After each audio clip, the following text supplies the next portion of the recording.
just want to get the video up so they can see us getting set up, and you can go ahead and share it. All right.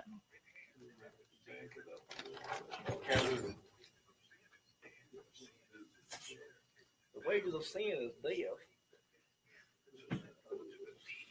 I'm hearing Jesus.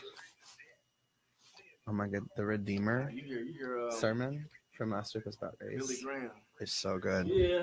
Oh yeah, he passed away. Just take a listen to it. I find it. Fun podcast. Redeemer, Kansas City. It's Redeemer, Kansas City, race. That was good.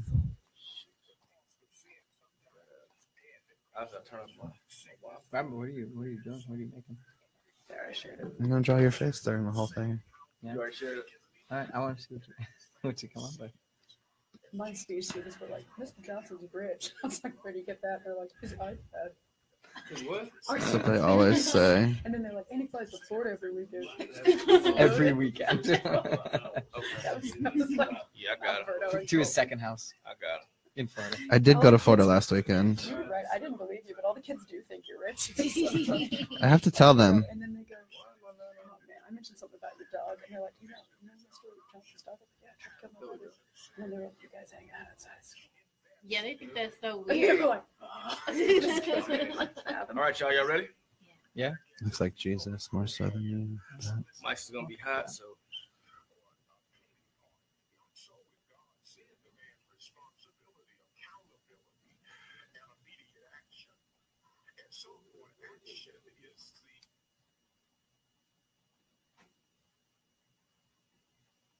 All right, good evening. This is your host, Tyrone Gethers Jr. on the Source of the Inkwell on KUAW, Knowledge, Understanding, and Wisdom, the first urban voice of Kansas City, Missouri.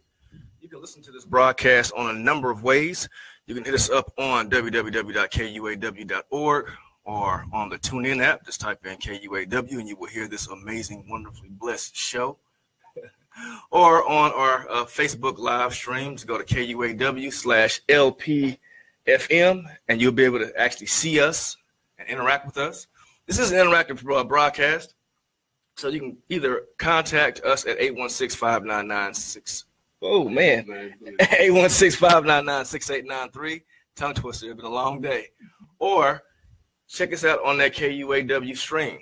This is a very nice show, very helpful show, very educational show. Why? Because I have nothing but teachers in here. This is a teacher table talk. We do these quarterly. And today we are joined by my panel. Please introduce yourself. Tell us your subject and the school in which you teach at. hey, I'm Angela Lorang, and I teach 7th grade English Language Arts. I teach at Raytown Middle School. I'm Robert Johnson. I teach 7th grade and 6th grade math, and I also teach at Raytown Middle School. I'm Marcus Liddell. I teach 6th, 7th, and 8th grade math, and I teach at Genesis School. Hi, I'm Alicia Lee. I teach middle school ELA, English Language Arts, and I also teach at Genesis School. And I'm Tyrone Gethers Jr. I teach ELA at Raytown Middle School. We got Jim right And, I think the four of us guest teachers all have something else in common. We're all Teach for America. Kansas City. Yeah, yes, we do. TFA? So I'm surrounded by TFA. Yeah. Yes, it's like being at work. That's all good. You know, my thing is, you know, as long as you're up in there teaching for these kids, you know, it's a definite good thing. I know I've taught with Angie and Robert for 2 years now, and I can definitely say that these two individuals have a heart for children. I just met Marcus and Alicia today, and they are over at Genesis with Tina Hines Booth. And I've been knowing Tina for, I would say, my entire educational career. And I know for a fact that she hires individuals who have heart for children also. So I'm definitely in a room with individuals who know what they're doing in the classroom. Because I know for a fact I wouldn't be working with individuals who don't know what they're doing. And also Tina has a very phenomenal staff over there at Genesis. So shout out to both schools for letting us utilize their teachers. Now, the key word I said today was schools. When you first think about a school, you think of children going in, learning, playing, recess, typical hell raising every now and then with the behavior issues. But now we see something different. We're seeing that our school settings are settings for war zones. I would say now it's only February. March is like knocking on the door, and we're at our, 18th school shooting. It's starting to become a scary atmosphere. Now, I want our panel to discuss first what they know about the most recent school shooting that took place last week in Florida. Tell us what you know about it, how you felt about hearing it, and also where you were. Now, to kind of start it off, I know where I was. We had a fire drill around the exact same time they had their fire drill, which led to the actual shooting. And when I found that out, it kind of sent a very eerie chill down my spine. So I'm going to be quiet, and I want my panel to kind of discuss and deviate where they were and how they felt about it.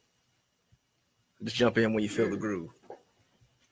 Well, I'll start out. The first thing that I knew about it was I got a call from my father telling me about it. He said, Marcus, I saw this on the news, and it made me think of you. Just wanted to check in, make sure that everything's okay.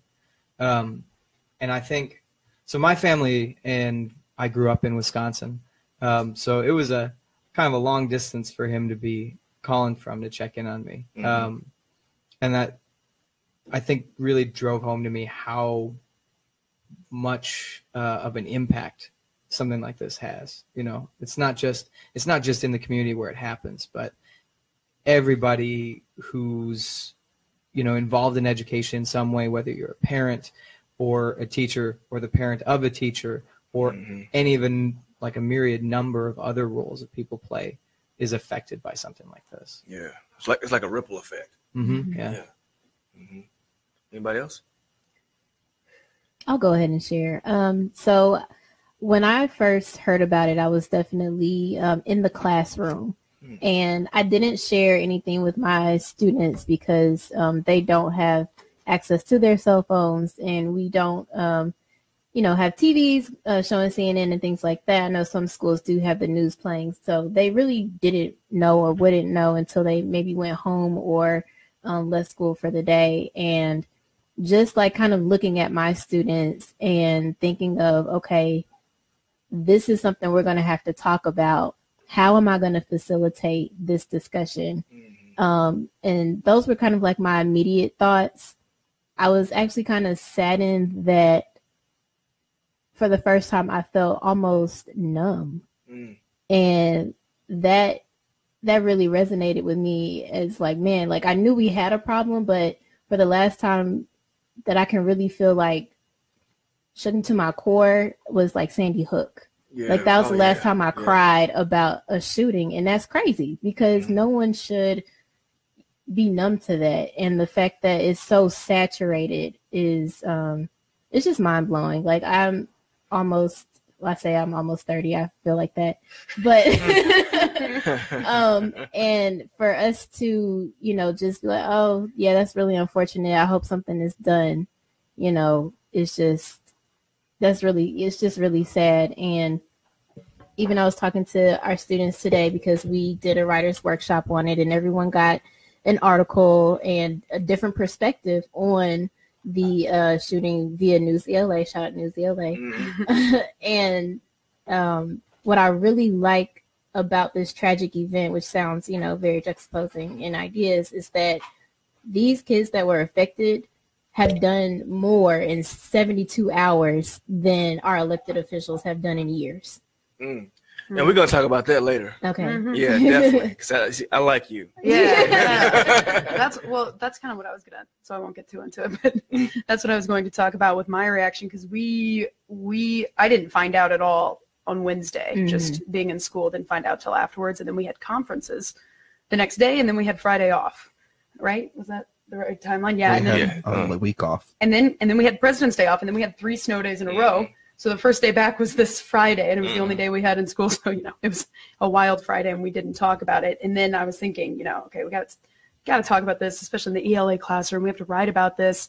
And it's difficult to bring up. I find this particular topic difficult to bring up because with the Las Vegas shooting, we talked about it in class, and I felt like it affected different kids differently. And like, I wasn't equipped to be able to like facilitate or like counsel or like, like interact with all of them about it. Because I got 33 kids in the classroom. I'm presenting them, like material and trying to create ways that we can talk about it that are positive and productive. And I felt like some kids were just kind of hurt after we talked about the Las Vegas shooting. And also, it's just, I mean, the more we talk about, the darkness, the more it's just like hovering. Yeah. And so how do we talk about it and be productive? So I was trying to think, okay, how are we going to do this? How are we going to do this with this shooting? And then the Raytown School District, as well as many districts in Missouri, kind of around the same time, had like a threat that ended up being a hoax, but we had a shooting threat on Sunday night that came out, and we're coming back on school Monday, and I was like, we have to talk about it. We have to talk about it on Monday. We had about 50% of the students there on Monday because parents were fearful of the shooting threat, obviously. So a lot of the students didn't show up. So it was really a small setting. I think I had like 15 or 17 kids in my first class. So we were able to like really talk about it. We had a seminar. I just showed them the video of Emma Gonzalez, who's the high school student who's just awesome. And one of the lines she said, that really stuck out to us was just like emphasizing, like she just kept saying, the students. And my students were like, she's in the same generation as us. Like she's like a couple years older than us. Right. And that like, they were really drawn into that, that history is being made right now by kids their age. So then we had a seminar discussion, and honestly, it was because of the smaller setting. A lot of kids weren't there. Everybody's voice was heard. Powerful, wasn't it? Yeah, we recorded everything they said. So good. Johnson? My school day had actually ended last Wednesday, and we were in a teacher meeting. As every Wednesday, we end with that. And, I think I was checking CNN, and I found the news, and we just stopped everything we were doing, and we all started looking it up, and, just really trying to understand what had happened there. And I think I agree with you, Elise. It was just numbing in a way, too. I mean, at first you didn't really feel much because you're like, well, that's Florida, very far away. But then I think with what happened Sunday, it brought it really close to home. I mean, yesterday morning, my mom asked me if I was going to wear a bulletproof vest to school and things, which is like, as a teacher, I shouldn't have to fear that going into school, worrying about my life, worrying about my kids' lives every day. And I like that. See, you made a good point. You said your kids. See, that's a real teacher right there. See, one thing people fail to realize is that when parents drop their kids off, we take the baton and we take on the parental role of those kids. So when those things happen, or when something happens to students in our classroom, it affects us. I remember I was telling my students that I've been teaching for a long time. And and this is sad, for every 2 years that I've taught, I've had to go to a student's funeral. And out of the majority of those funerals I went to, all but one was murder. So it really does something to you. And there's been times where I've even contemplated about not even teaching anymore because of that. So when I'm sitting in the classroom and I see my children looking at me saying, hey, what do we do? Or what is going on with this? Yesterday, I told my students, look, I'm not coming at you as a teacher. No. Teachers at home. I'm coming at you like a parent should come at you. And we sat and we had that talk. And today, when the other kids came back, they were like, we had the most real discussion in class. Mr. Gethers was not here. It was Dad. And that's what we needed.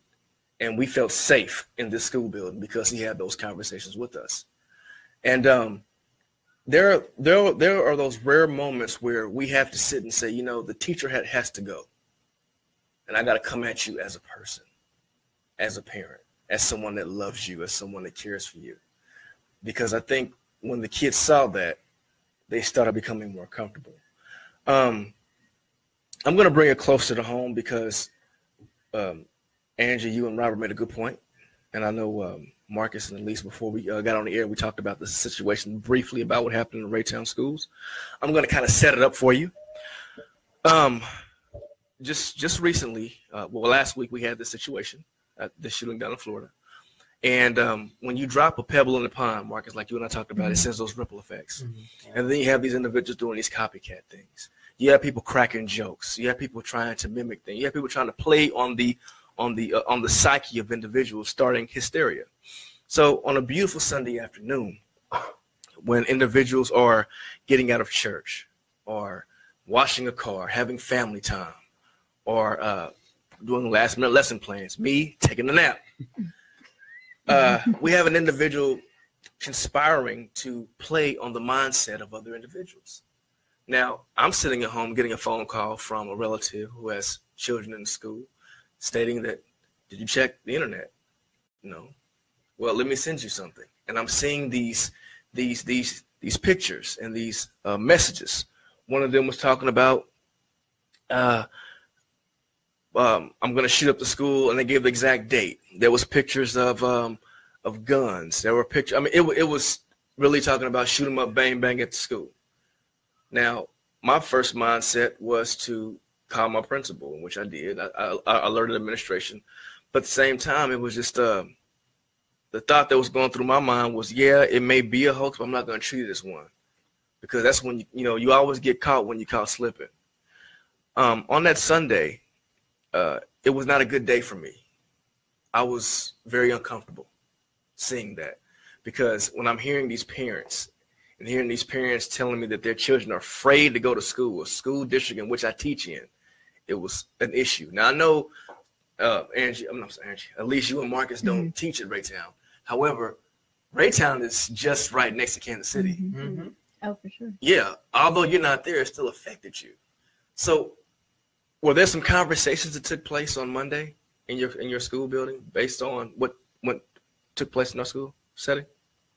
Most definitely. Like I said earlier, we had our writers workshop actually today, but I wasn't going to actually address the shooting until maybe a little closer towards the end of the week, but it was actually requested by a few of my 7th grade students. And so whenever students want to talk about something, I don't turn it down. Right. Nothing's off the table. Nothing's off limits.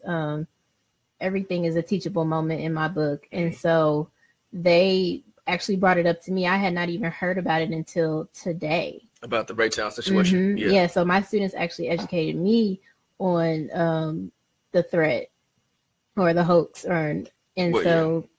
Just like kind of hearing about it so close to home.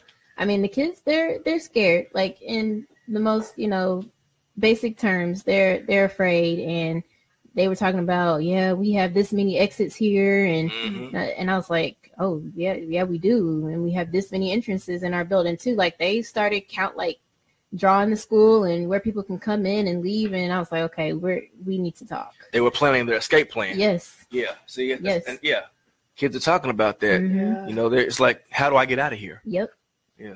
That was very real on when we came in Monday, and it felt the classrooms were empty. I know some people had like 7 out of 32. I had like maybe half of each of my class, maybe a little bit less. And like the very first hour, the bell rang, first hour starts. We have this, we don't know if it's a hoax yet or not. We're just at school. We have KCPD. There's 4 officers posted at the door. We all have our doors locked. There's like extra security, but like we're going to go through with the day. We're going to have class. And the kids were so scared. Just like viscerally, like it was really, like you said, like taking off the teacher hat and putting on the mom hat for me. Like parents, like being able to sit there and tell me, they're like, why didn't you get a sub? They wondered why I was there. And I was like, if this school gets shot up and you guys are at school, I want to be here. And that kind of like, that kind of like surprised some of them. But I was like, I couldn't possibly not come today knowing that a lot of you guys are coming and knowing that school's in session because I need to be here with you guys and protect you guys and whatever I can do. Yeah, no, it's me. Now, you made a good point when you said protection. Because see, one student asked me, Mr. Gethers, you got anything in this classroom? I'm like, see, protection goes beyond that. I said, sometimes being in the presence of someone that cares for you is protection enough. Right. But I think a lot of those kids, the kids that came to school, I think they needed to come to get that sense of assurance that everything's going to be okay. But I wholeheartedly understand why a lot of kids didn't show up because the kids who did come though, I noticed today and even yesterday, like they band together. Like there's like an allegiance between them now. Like we're all looking at each other like, yeah, we faced that yesterday together, and now the other kids are back. But yeah, it was scary. I mean, the kids actually like asked me if we could close the blinds. Some of them asked if they could sit under the window, and I was like, yeah, sure, definitely. And we, it was something. Yeah. Anybody else? Boy, I think it's really been said. The only thing I would add is, I've gotten the same thing in my classroom, with maybe kind of one difference. I've got a large row of cupboards in the back of the room, and I've had kids ask me, Mr. Liddell, are any of those empty? Could we hide in those? And I find it really difficult to talk about because, I know safety is the thing that my kids really need. And I have a real yearning to provide that, but at the same time, I don't want to say something that turns out not to be true.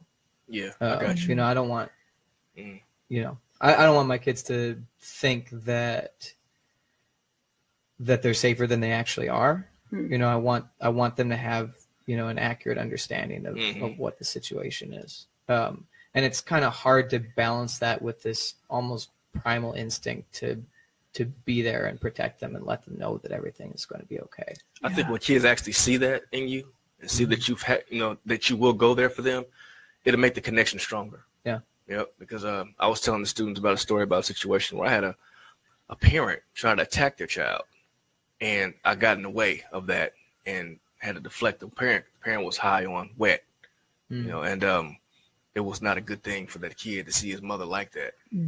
And I didn't like being in that situation, but when I got through, that kid knew, okay, I can trust this man. Yeah. So, yeah.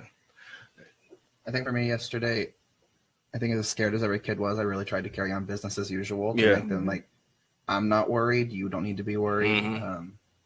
I think my room's set up a little different. I have more windows than most classrooms do. So I did have several kids like, what do we do if, how do we protect ourselves? We don't really have, the wall we would hide behind. And so we talked through that with our tables and things, which is, not a conversation I wanted to have in a math classroom. Necessary, yes, for our safety, but you'd rather be talking about something else. I'd rather, let's work on fractions. I'd rather be doing that. But yeah, yesterday was very different. We sat at 52.7% attendance across the school. And then today to have back to 100% is very eerie and very bizarre. It is. Yeah, the bizarre is the word, man. I do want to say to all of our listeners out here, all of our viewers up here on the camera, that the individual was caught. They were apprehended. It was a joint effort with Raytown Police Department, Kansas City, Missouri Police Department, the FBI, and the ATF. They found the individual. And if you read the reports, same thing. It was a middle school student. I don't know the identity of the individual. None of us do. So the safe thing to say is the person was caught. They have been apprehended. And with that, I think it was a big sense of relief. One thing that the students, we got some comments too. One thing the students need to realize, I'm going to say this and I'm going to say these comments, then we're going to break. But one thing that I told my students was, you're not the only ones that are comfortable. There were teachers that were affected also. There were teachers sitting down in the parking lots like district-wide. Do I want to go in here or do I want to go home?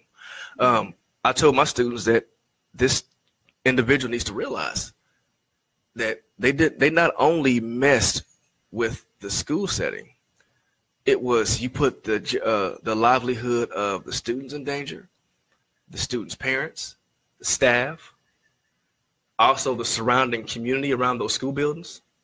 You wasted the time of Raytown Police, KCPS Police. It was a big mess all over something that was very minute.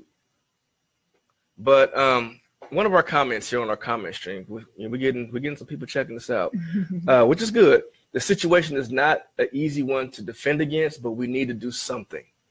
And we're going to talk about that in the next half of the hour. I'm going to discuss what is being proposed, but I want us to propose it because someone else made another good point. It's good to hear from people on the front lines. And yes, we are on the front lines. You look at some individuals who go up in here and grind for these kids. We have another comment here. It says, any of these threats are hoaxes until they happen. All threats need to be taken seriously. The Parkland shooting and all types of warnings, and no one paid attention. Yeah. We can't, like I told my students in the classroom, we can't take these threats lightly. Because it's like you said, everything starts off as a threat and then it happens. Yeah, I gotta say, I was really after we finally found out that it was a hoax and the student it was all taken care of and the student was caught and everything, I was reflecting, like, I felt really informed and communicated to, and like there was police presence there. I mean, we knew the FBI was involved. We had KCPD in our lot. So like, even though it was a difficult situation, it really made me feel like we're in trouble and the community is just like here. Yeah, they're rallying behind. Yeah. I mean, like, how many of y'all got, like you said, your dad called you, and you said your mom talked to you. I mean, my mom was like, grandma was praying the whole day. Yeah, my mother was praying too. And, Yeah. you know, shout out to my mom, man. Mom, you know, I know you're convalescing at home. You know, I want to give you a shout out because you, although you're not feeling your best, you definitely are a strong supporter of this show. And also she texted me throughout the day and was like, I'm praying for you and those kids. Mm-hmm. I mean, she at home, she got issues she got to worry about, but she was focused on our school setting. So much love to moms and also y'all folks too, because people didn't have to give you a shout out. They didn't have to think about you or check on you. You know, I mean, I know I had people that didn't. I didn't care, but still, I wasn't there for that. I was there for those kids. But it was a community issue, definitely a community issue. But there's something else that really just kind of bothers me, and I'm going to say this. You had some students who actually said, hey, mom, dad, grandma, look. And then you had some kids that made jokes about it, you know, and I think that's even scarier than the person making the actual threat. I mean, am I on a limb alone on this, or what do you think? No, yeah, you're right. No, yeah, I definitely had kids today that were joking about it in the beginning. And I just chalked it up to them being completely uncomfortable, not knowing where they maybe stood with the issue, or just lack of knowledge on the event in terms of the shooting in Florida. But once we really started to have like serious conversation, diving into it, and you know, I kind of framed it. I said, these shootings don't just happen at school. We've got movie theaters, shopping malls, nightclubs. I said, you could be anywhere, concert. Oh, yeah. You know, and then once we start talking about, you know, removing the walls of the school and putting it into everyday life perspective, yeah, it's all fun and games until it really happens. And so that's when the kids really started to say, well, maybe we should think seriously about this. And that's when they started thinking about all the exits in the building. Yeah. It brings it close to home. Yeah. It definitely does. And hearing some of those parents' concerns was an issue too. But one thing I told my students that I saw, there's always a blessing in the situation. And I told them the biggest blessing was how all those parents rallied together like that, how the community rallied together like that and got the attention of the school district and the authorities that, look, this is a problem. Y'all need to fix it. I love that. It's a beautiful thing seeing parents fight about something positive, because see, typically in our profession, we're used to the parent coming up being ignorant and acting the fool and doing the neck roll and cursing and all that kind of stuff. But no, we didn't see all that. We saw some, hey, look, I'm not fighting just for my kid. I'm fighting for all these other kids too. And when I saw that, it was, I mean, I saw that red sunshine yesterday. Yeah. I mean, I definitely saw that. And those parents checking in with their kids, you know, I'm going to, you know, walk my kid to school. I'm going to walk in with my kid. Yeah, you're going to go to school, but I'm going to pick you up early. You know, I mean, parents really showed up. So definitely a shout out to those parents that was there, you know, busting for their kids. You know, I mean, it's, I mean, it kind of gave me a sense of how it was when I was back in school. It's a long time ago. You're still trying to figure it out, aren't you? Super long. Yeah. So You know, long I mean, ago. you know, back in the day, you know, where parents actually, you know, did that. And I'm definitely seeing those old school techniques and those old school strategies pop up. And I have another comment here from Miss Tina Hines, principal over at Genesis Promise Academy. Shout out to Marcus and Alyssa. Am I saying your name right? Alicia. So proud to work with these two individuals. Such a mindset match, and my students are blessed to have them as their teacher. That's great. I mean, and it was all about collaboration. You know, everyone worked together to have a positive situation, a positive setting for those kids. I mean, I don't know. I mean, that's one thing that I still think about. I still have this bizarre discomfort in my stomach, but I get relief and comfort seeing that the parents and the teachers were Yeah, everything kind of feels unreal Yeah. and scary, but then Yeah. like there was definitely silver lining. Like Yeah, it was. we It really was. all came together. It was. Now we're coming up on a break soon. I don't want to start the next topic and then it cuts us off. I got time it just right. But when we get back from our commercial break, I want to talk about what's being proposed to kind of remedy and fix the situation. I know we've heard some things that were proposed in other areas, but like the comment said earlier by KUAW, we're on the front lines. And sometimes the generals forget what it's like to be on the front line. Mm-hmm. But in our profession, we do have a general who knows who knows not what it's like to be on the front line. And I'm talking about our Secretary of Education. I'm not throwing shade. I'm just telling it like it is. Okay. The views of the source of the Inkwell and its guests do not reflect the views of KUAW. I'm gonna just throw that out there. It's gonna get real. It's gonna get real. I mean, but we gotta have that conversation though, because we have people that are attempting to make decisions for us who don't know what's going on. That's like me going to your house trying to tell you, hey man, they don't need to be there. That's not my place. Right. So commercial break. All right. Our mics are off. All right. That was good. Oh, wait a minute. How long was the break? Sure. How much time off do we have, the others? We got 57 minutes. So I need to figure out how I feel politically. Right. Y'all need more time than that? Nah, Okay. we're good. We've all been like, thinking about it. I don't know. On the break, one of my shows was playing. I had to cut it off.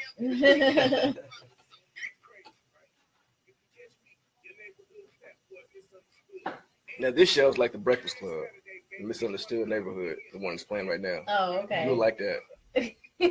They're funny on That there. was fantastic. Gun And violence. Angela Yee and everyone.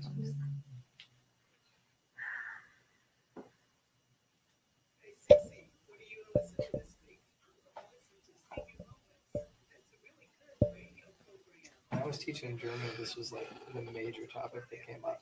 Really? Because Yeah. it's like what life is like growing up in the United States. They would always ask me about like That's gun control. gun, yeah. Mhm. Like, what's Oh, up yeah, with for the sure. way that guns are, because it's very different. Yeah. Even You Costa different Rica. have to everywhere. have a hunting license to own a firearm, and even if you own the firearm is locked up All right. at a shooting range. And we are back from our brief commercial break. This is the source of the Inkwell on Power, KUAW, LPFM, Kansas City. I am your host, Tyrone Gethers Jr., and this is a teacher table talk. If you want to listen to this broadcast, you can listen to it a few ways. You can listen to us on KUAW.org or on the TuneIn app. The TuneIn app, just type in KUAW and you'll be able to hear us. You can also go to KUAW/LPFM on Facebook and hear a live Facebook feed and actually see us live. I know I shared it on my personal page, Tyrone Gethers Jr., and I think Angie shared it on her page as well. I also want to give a shout out to the individuals that are sharing this video and keeping it going, and we appreciate that. Also, please give us a call, 816-599-6893, and interact with us if you would like to, or keep commenting on the live Facebook stream. This is a teacher table talk. I do these quarterly, and this particular table talk is safety in our schools. We had a lot of things going on, especially down in Florida, which I'm still kind of shaking up over that, as well as a recent threat that took place in the Raytown School District. Before we continue with the second half of our show, which is going to discuss some things that can remedy this situation, I want to recap the first half. The first half was indeed discussing school shootings here in the city. In the nation, as well as the recent threat here in the Kansas City area over in the Raytown School District. I want to again reintroduce my guests. Please go around and say your name, what school you teach with, and what subject you teach. Angie Lorang, Raytown Middle School, English, 7th grade. Robert Johnson, also Raytown Middle School, 7th grade math. I'm Marcus Liddell. I teach at Genesis School in Kansas City, and I teach 6th, 7th, and 8th grade math. Alicia Lee, 6th and 8th grade ELA at Genesis School. Excellent. Fun fact, you have 3 English teachers, 2 math teachers, 4 Teach for Americas. 1 is about to retire soon. We're going to Disney. Yeah, right. You said what? Robert? We're going to Disney, right? Yes, we're going to go to Disney. Yes. We already got that set up. And also we have 3 Raytown teachers and 2 Genesis teachers. So we have 3 public school and 2 charter or public charter. So we have a very diverse mix here. So yeah, we have a very nice reach. Now, I did discuss that we were going to talk about things to remedy the situation. I do not really want to talk about politics. However, when you look at the school situation, and you can see I take my jacket off, our schools are not being led by educators. I'm seeing them being led by business people. I'm seeing them being led by politicians. It's very rare you see a school setting or a school district being led by an actual educator. That's like a myth. That's like a unicorn. What else? What else is a myth? A satyr, a werewolf, and me being an English teacher in Raytown schools. There's not many of me up here. Anyway, that's mythological in itself. That's But a fun episode. it sure is. Yeah, and I got to bring you in on that one. Yes. We have talks, and so I kind of alluded to what I wanted to talk about earlier. We have individuals making decisions for educators who are not educators. Now, I'm going to talk about the obvious elephant in the room. The obvious elephant in the room is a decision trying to be made to arm teachers with guns. I didn't say weapons. No, actual guns. So I'm going to be quiet. I want to hear what you think. And now, like I said, either yay or nay. What do you think? Do you think teachers need to be armed with guns? Are you down with this situation? No, No, not at all. So I got 4 no's. And well, I think that my background is kind of unique to my answer. So I grew up with a Air Force, not veteran, but my dad was in the Air Force and my mom is retired FBI agent. So guns were in the home. They were in the purse, they were in the car, like bullets, all kinds of stuff. Okay, so I saw this stuff growing up, but I never saw it used. But I've never ever had the feeling to carry, to arm myself, not because I felt protected because of what was in my home, but just like the values and the morals that my parents instilled in me. And I don't feel comfortable taking any type of weaponry to school, not like for myself, but there are so many things that could go wrong. Like the list is so long. And I honestly feel as though that much, that many guns in a school with children around, nobody should feel comfortable, with that idea at all. So okay, we got some other no's out here. I think it's the same reason you don't have guns in prisons. I mean, they lock them up before they go into the actual prison. It's the same thing. You're putting more weapons in reach of sometimes students who aren't mentally stable or other people who aren't stable or could be overpowered and things could be taken from a teacher. I just don't think it makes sense to put that risk right there when there's so many other options that we could use to protect ourselves and our students. I had a student during our seminar, the students brought up like lots of really interesting questions. I'm thinking about sharing those notes to administration actually, but like they were asking things like, why aren't there police officers? Like, could we have a security guard, but we don't have officers in our school building? Why aren't there police officers every day? I feel more safe, was something some of the students said. And then another thing that the students brought up, they were talking about, they wanted to talk about should teachers have guns, and I let them talk about it. And one of the students said, what if a teacher gets mad? And that was like, oh man, that hit me really hard. I was like, they would actually, like some of the kids would actually fear the teacher with the gun. I mean, to me, of course, I'm like, oh no, like that's my instinct. That's crazy. But then being real. Real. Yep. Marcus? Yeah, I think too, with all the talk that I've heard about the prospect of arming teachers, I haven't heard much talk about any training to go along Yes. with. Right. Well, you get a bonus. Oh, Yeah, good. yeah, that's what he said. You get So a it's bonus. like, we'll you get an give extra a bonus. $2K if you teach Right. after school, But you and have an to buy extra your own $4K if bullets. you have a weapon. Right. Right. You have to buy Yeah. your own Um, bullets. Yeah, Yeah, and I it's think silly. I also think too. So on the one hand, that's not very well thought out because Mm-mm. other people who carry guns professionally, police officers, servicemen, women in the military, go through an awful lot of training because for most people, like it's really difficult to kill a person. This is not just physical training to be able to use the weapon in an effective way, but it's also psychological conditioning. Exactly. And I first of all don't think that's appropriate for the profession of teaching. I think you're asking people to do something paradoxical if you're asking them to develop close parental style relationships with the people that they teach. But then on the other hand, you're asking them to be prepared to essentially to Take life. be able to kill one of their students. And I just can't see any sense in that. I also think that it's a way to avoid addressing the real issue. Before I became a teacher in Kansas City, I taught in Germany. And the question that my students would, so I taught English as a foreign language. Okay. Yeah, 7th through 12th grade.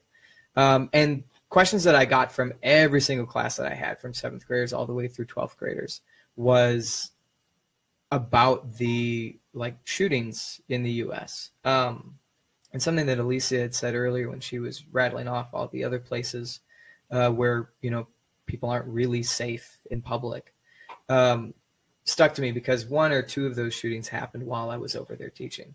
And so we talked about it with my German students in class, and they really don't have a frame for understanding it.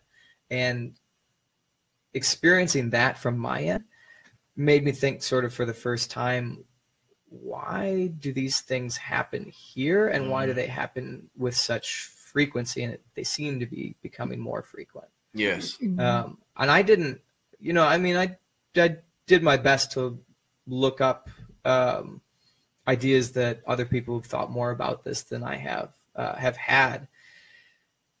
But I really don't have a very good answer. I can say that, some people have talked about culture between the two countries. The culture surrounding firearms is very, very different. People have talked about access. That's also something in Germany. If you own a firearm, you own it because you have a hunting license or you have a license to shoot it at a shooting range. And if that's the case, then your gun remains at the shooting range. You cannot take it with you. So it never, it never enters into your home. It just never leaves the location where you use it. Yeah. And I think that's very different. It's also harder to come by, a firearms license. Yeah.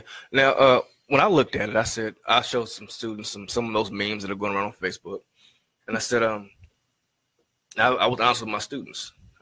I teach in my classroom. I have a majority African-American students. And I said, there's one word that is thrown around a lot and it's abused. What word is it? Begins with an R.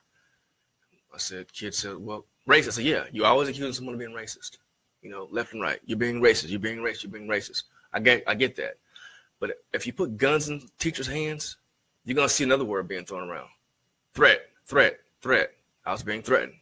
And I said, now all this stuff ties into race too. I said, because you have people that are in these schools who don't have the same mindset as the individuals in this room. Because, I know there's a comment in regards to addressing the panel that's here. Well, this panel is a representation of individuals who responded to the invitation to come to the show. No, this panel is not a representation of every school system. It is a representation of individuals who wanted to come in here and speak, and I do appreciate you all for that. And but I know we all hear a lot of things, and we all see that talk from our colleagues, and we all know individuals who are not there for these kids. We do know individuals who make comment, like, for example, one lady told me, she said, oh, yeah, this school district is too diverse for me. I don't want to be here. The fact that came out of your mouth was an issue, and it made me look at her a whole lot different, as well as the individual left with her. You hear people refer to our kids as code words for racial terms. So I'm like, you want to put a gun in someone's hand like that? You know, someone who doesn't have a sense of connection to these kids' cultures and backgrounds, or people who have these stereotypes in their mind, whether they're male, female, black, white, Hispanic. I mean, or someone who doesn't have an issue, who has an issue with kids, period. You can throw race out the window, put in age. I mean, there are so many discriminatory barriers that I see in individuals that I work with, not just in my district, but in general. All the years I've been teaching, that I would say, no, do not put a gun in that person's hand. And one kid asked me, they said, well, I feel comfortable if you had one. I said, don't even say that. I don't feel comfortable with a gun in my hand in a school setting. So one kid asked me, we discussed the pros and cons. And I said, well, yeah, we can do that. I think for the sake of fairness for the issue, let's discuss some, if there are any, pros and, of course, the cons of having more guns in the school. So we might as well start with the pro argument, because we'll be spending a lot more time on the cons, I think. Yeah. Just reading the room. If you can think of one pro.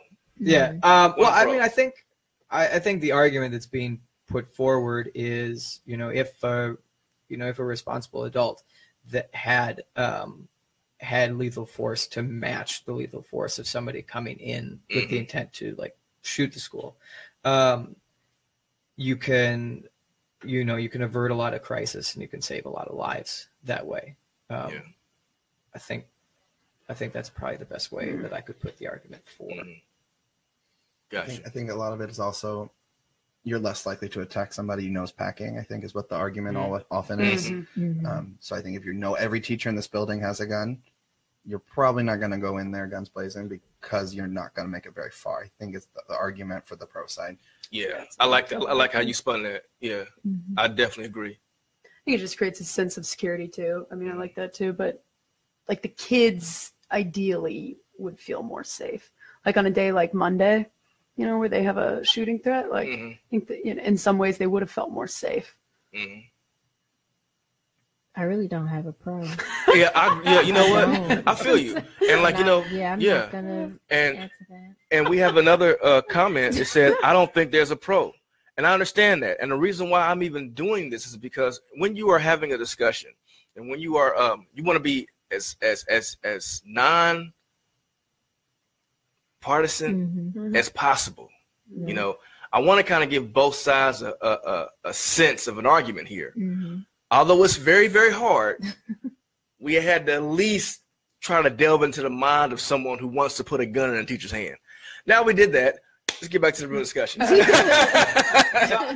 I think when you think about it a little bit deeper, you really quickly come to, like, I'm not going to sit here and have enough hubris to say that I think the teaching population is going to do, better than the police population. Of course. People who are trained to work with situations like this, and still have, I mean, you could say that they're bad eggs. Personally, I think that it's much more of a cultural issue. And I think that it's a long-standing and deep-rooted issue. And when you say culture, what do you mean by that? Here we go, throwing around the R word. But I think that there's still a lot of racism in the U.S. Yeah, of course. And I think, it's being real. And it affects everybody. It does. I know that a lot of people who make the kind of decisions I'm talking about, the people who shoot somebody in the line of duty, have a justification for that. And so personally, I come from a family that's produced an awful lot of police officers. And I know that they all care very much about the job that they do, and that the reason that they do the job they do is to protect the community. And I know a lot of teachers who feel that way about their students. But I also know police officers who are not in it for that. And I also know teachers who are not in it for that. And, I don't really want to make a few bad apples argument, because I think, again, that this is something that permeates society so deeply. Like, certainly it affects me. certainly it makes me look at the decisions that I make from day to day. You know, I go home and I think to myself, was that really fair? You know, was that really something I did because it should have been done? Or was that something that I reacted to and maybe showed that I've got some biases that I need to work on? Mm-hmm. And I think the more opportunity you have to do something extreme, to do something that you can't take back, the more opportunity you have, not for fewer stories like this, but for more of them. Mm-hmm. Right. Because it brings more awareness. Yeah. Yeah, and your prejudice, right, or whatever, like a bias that you may have, like you're not just fighting against it is not like a small thing at the end of the day, like, oh, you know, I gotta make sure I'm not putting like the same, you know, kind of kid or like the same whatever, just boys or whatever, like out or in trouble or whatever. That's different when you have a gun in your hand. Like I gotta, you know, and also like, okay, the guns would be under lock, they wouldn't be used, whatever. Well, school, right? We hope. we don't know. We assume. They just said give them school, guns. kind of like what you were saying, that like, let's look at this. Let's pull back. Let's look at this from a third party point of view. You know, I am an adult. I am a white female adult with a gun, and I have 34 students who are, you know, mixed race. I mean, we're like mostly African American, but you know, I have students. It's a diverse classroom, and like, how does that actually look? Like, just how does it actually look? Maybe I don't feel it in the classroom with the kids, but like in actuality, like kids being educated by just a certain type of people, being like, we kind of have a hegemonous group who educates America. If we really look at it, you know, that's why you called yourself a unicorn. Like, you're different. Most people who are teachers look like me, just going by statistics. And that's not what our students look like. And so all of a sudden we're armed. It just creates a different tension that doesn't have to be there. See, I don't, you know, I definitely agree. I don't think it looks right if anybody had a gun full of kids. I mean, you can have a Martian just an manhunter adult up in there who's versus green. a child is enough. You're right. Yeah, that was a very strong point, very bold point.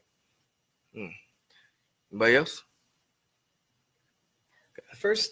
The first way that you show a student that they can be safe in your room, like the absolute bottom line, is physical safety. And if your students don't feel physically safe to be in your room, to be around you, you can't get any learning done. Exactly. Because all they're going to be thinking about the whole time is keeping themselves safe. Okay, we got another comment here, and you would lead me to my next point. But I think an underlying reason persons want to put guns in the hands of teachers is to take blame off of government and law enforcement response. If there's a shooter, it becomes the teacher's fault. So much of the issue is about placing blame instead of yes. I am not about that. Yeah, you know what? Yeah, and if you don't mind, I'm gonna say who you are, because this is very strong. Sydney Diane Cecilia Marie. Anyone know her? Oh yeah, actually I do. Yeah. Okay, one of my good friends. Okay, good. Yeah. Because you know what? On the engagements. Yeah, wow. Because teachers have been the scapegoat, the red herring, the blame, all that for a whole lot of mess. Man, yeah, I think that's probably the most powerful thing. Sydney, won't you come in Inkwell? Yeah. Oh, yeah. I didn't even thought about that. Well, now I'm even more against it. Yeah, definitely. Because you put more blame on. Because already they are. I think another comment was made earlier that teachers need to get paid more. Of course, teachers need to be paid more. Kind of reminds me of that Key and Peele sketch with teachers getting endorsements like athletes. I mean, in a perfect world, that's what would happen. In other countries, you see that. But here you see us, we're like, I mean, someone asked me what it's like being a teacher. It's like an ant having a quarrel with a boot, and I'm the ant. That's what it feels like. And now, after hearing this comment, the boot is getting closer. Oh man, interesting. That is interesting. That makes so much sense.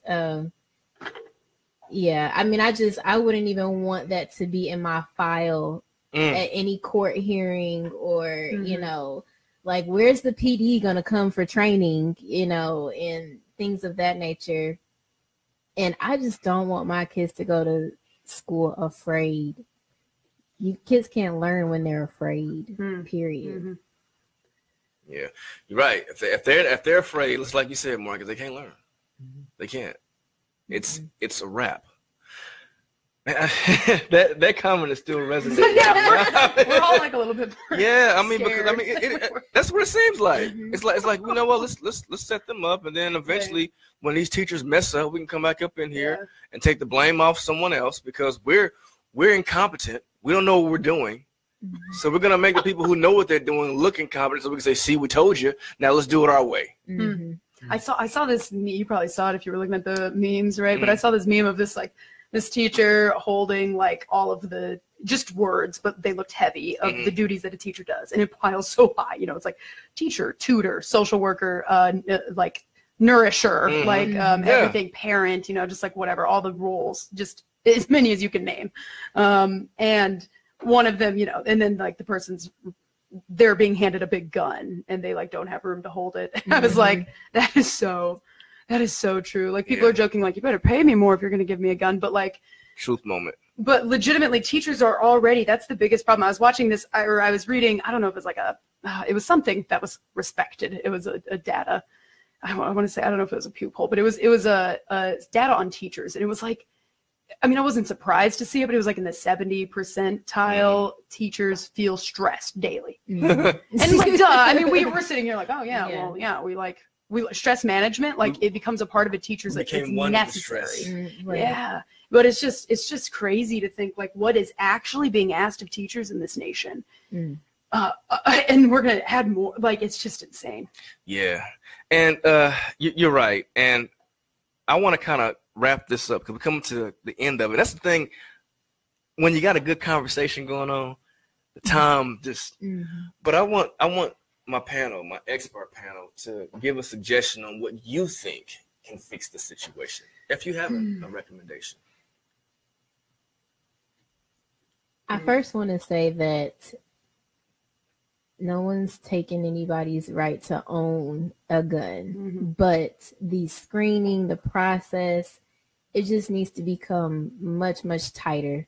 There is no reason that you need an automatic anything in this country. I'm sorry, but if you really want to hunt, you don't need that. You're going to ruin the meat anyway.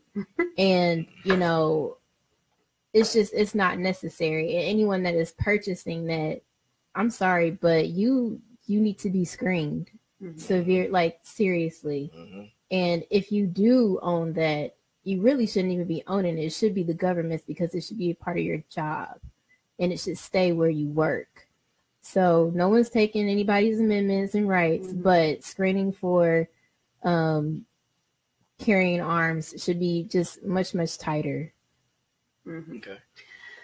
Yeah, I agree with that. And I think something that has been pointed out to me again and again is that their automatic weapons hardly do perpetrate any deaths. If you look at gun deaths, like the highest rate of, I mean, this is what people have said. I don't necessarily, I mean, I agree that this is true, but I don't agree that it's not a problem to be fixed. But the highest gun deaths in America are like, you know, handguns used for suicide is like the highest rate. And then it's young men against young men.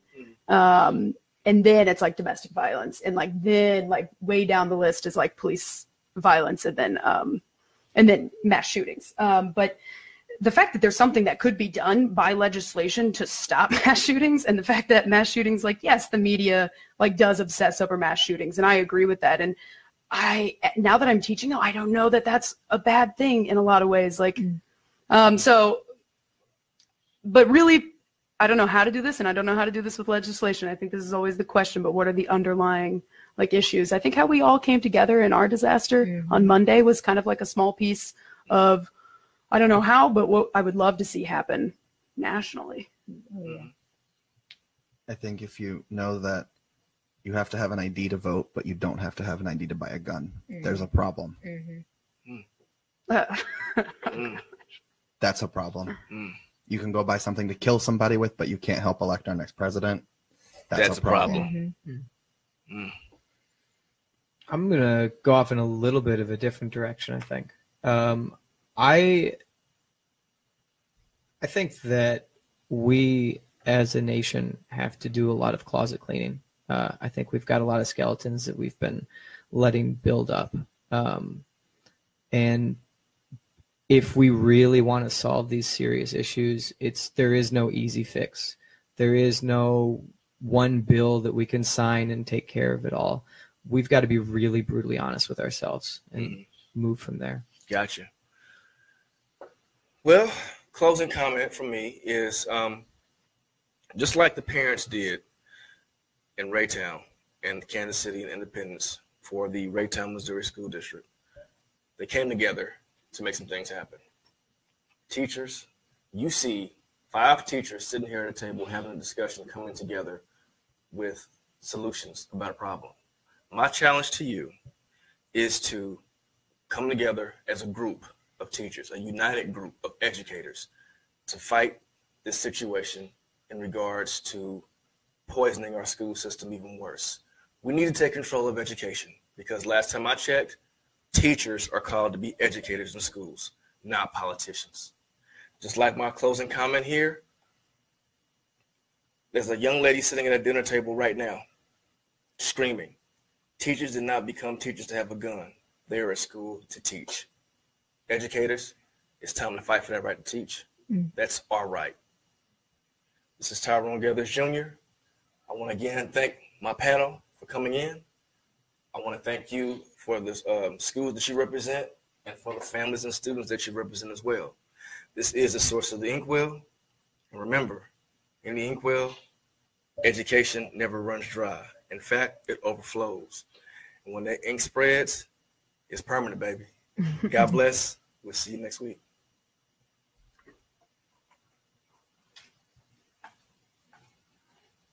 All right, cool. We're done. All right. Thank you. Yeah, we're getting lit up. Are we good? Yeah. Mr. Walker, did you know Charles Johnson? No. Anyone know Charles Johnson? That's not that. Okay. Charles Johnson made a comment. That's why I made the comment. I think you should invite him. Yeah, I will. Charles Johnson said, who put this panel together? They did not look like us at all. Yes, some very important issues they are addressing, but still, where are we? We must think about, we must think for our own, no matter what the issue are, and we have many in the profession today. Yeah, he's right. Like I said. Yeah, we need to invite him. Yeah, I threw out. Yeah. Come on in. Is he a teacher? Do you I know? don't know who he is. I mean, you know, a buddy of mine. You know, I know who he is. He's one of Kevin's friends. Yeah, a friend of mine shared it also. Yeah, a friend of mine shared the video also. Yeah, come on in. I'm gonna give a personal number, but like I said, you know, the bat signal went up. You're the individuals that responded, and that's what it is. And like we said, we're not representative of the classroom. We're representative of individuals that have a problem. Of the problem. So, yeah, it was a good show. Thank y'all. Thank you very much. Yeah. And you all are always welcome. Next time we have one of these, or you want to just come in. It's every Tuesday, isn't it? You do different topics. Different topics. Yeah. It is good. Yeah, we'll have to do another education one. Anytime we talk anything education. I want to do more teacher table. We've gotten students in here. You guys should know that. We should know that. No, okay, there's one thing you probably don't know. Yeah, stop it.